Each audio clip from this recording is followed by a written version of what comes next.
had some different opportunities. We could have got some offensive rebounds, but I think the biggest thing to take away from the game was, they were just running free. They was crashing the glass on their offensive end. They got some big time rebounds to help them get two or three or four extra shots at making it's the three that John Collins made in the corner. So I think if we just rebound the basketball better and keep Capella and John Collins off the glass, we obviously know that those guys are going to crash the glass hard. Keep those guys off the glass.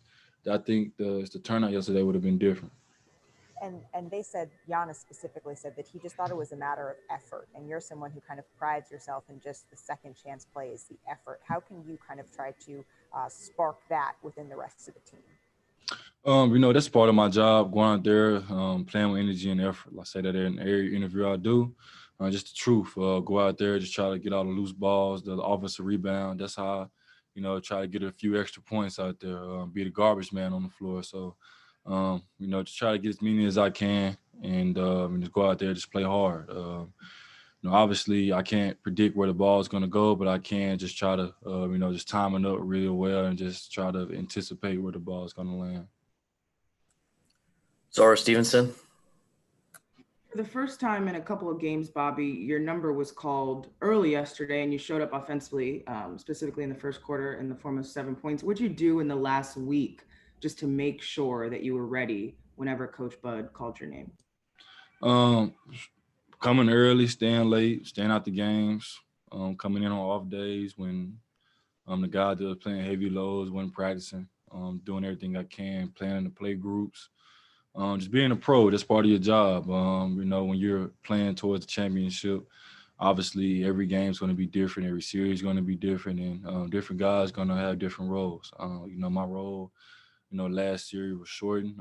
Had to, cheer a lot more and cheer my teammates on. But that's why we have a team, and our team won. And my number was called last night. I was ready. Just, staying in shape as much as possible, running, line drills, things like that. Keeping my game sharp with my coaches here and my coaches off the court as well.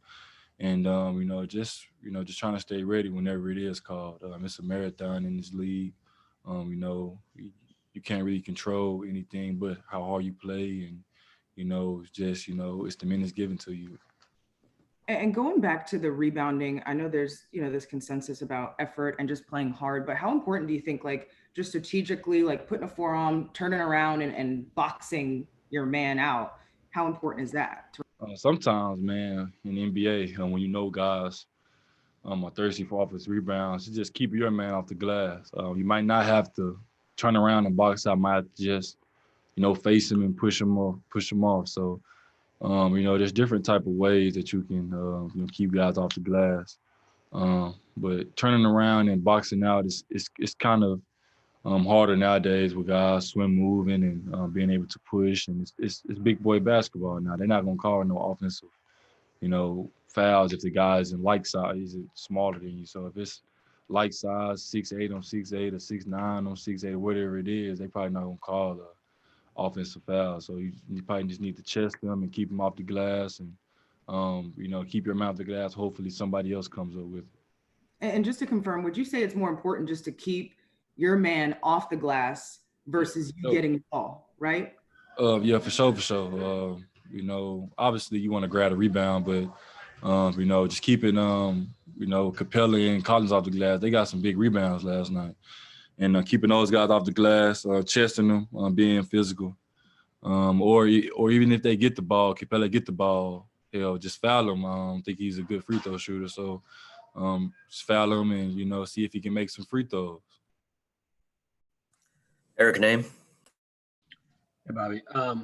When you're on the floor in the third quarter, Trey was able to get a couple of lobs. I'm curious for you in the center field, how do you feel like you can either play that better I like a blitz. I'm a blitz type of guy.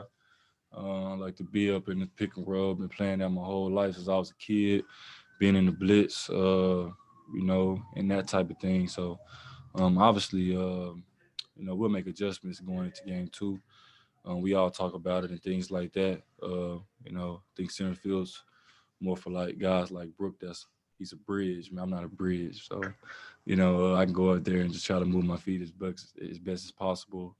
at the touch of the screen and get the ball out of his hands and make my man make the play, make the 4 and 5 man make the play, see if they can do that. I guess for you, just what do you think makes you more comfortable in that? I know we've talked all year about how like the center field is gonna be something that you needed to like work on or kind of do to fit in here in Milwaukee. But what is it about blitzing that is more comfortable for you? Just getting up on the touch of the screen, being active, feeling like I'm in the play. When I'm back, I'm not a big time shot blocker and things like that. So, Brooks a big time shot blocker, so it's easier for him to do and read and react to it. So to me, I like to be active with my hands and my feet and just be a presence on the touch of the screen, get the ball out the pick and roll guys, the ball handler's hand. And even if he hits my man, we'll still have the low man there and the top man can X out and pick whoever he throws it to. So I just think it just makes it that much better in my unit. Jim Ozarski. Hey, Bobby. I understand you weren't on the court for some of this in the last series, but the shooting overall, like the 3-point shooting, you guys were so good at it during the season. Kind of a cold stretch at times, Brooklyn, Miami, even last game. Is there, with no practice time and obviously with recovery, it's not like you want to put up shots and shots and shots. So like, do you just have to shoot your way through it, or is there something to trying to find a rhythm out there that just seems to have been lost, I guess, in the last couple weeks from behind the line? I mean, shoot, man, nowadays, man, it's just about getting the win. Whether we hit 23s or whether we hit 6 threes, it's just about getting a win, man. I think we'll be fine last night if we only hit 7, 8 threes and got a W. So as long as our team is just, stacking wins and, trying to get 4 wins before they get 4 wins and we advance, I mean, that's the biggest goal. Obviously, we have hit a little cold stretch right now, but, I mean, hell, nobody really cares. We're just trying to get as many wins as possible and stack them up and, keep advancing. That's the biggest goal right now. Obviously, like you said, the practice time has been limited with, how fast the games are coming out every other day. But, I think guys are doing their regular routine, still getting shots up, things like that. You can't really, just predicate your game on making shots. It's just make adjustments on the defensive end and get rebounds. Then I don't think we'll be talking about making threes, though. Thank you. Greg Matzik. Bobby, how do you make Trey work on defense? I think he had 3 fouls with about 11 minutes to go in the third quarter. Yeah. He finished the game with 3 fouls, and he was commonly sort of in the corner when he was guarding PJ. Are there lineup combinations? Are there ways you can kind of force the action to force him into maybe an uncomfortable defensive position? Yeah, kind of, sort of. But they did a great job of hiding them and putting them in those situations. So credit them. They did a good job of that. But I think there's probably different ways we can do it. Obviously, I don't coach or anything. I'm just a player, so I just follow the protocols and whatever coach wants us to do. So I think that'll be up to coaches and them to draw plays and things like that. So I think that'll be a question for coach. Great. Thanks, Bobby. Appreciate the time. Appreciate y'all.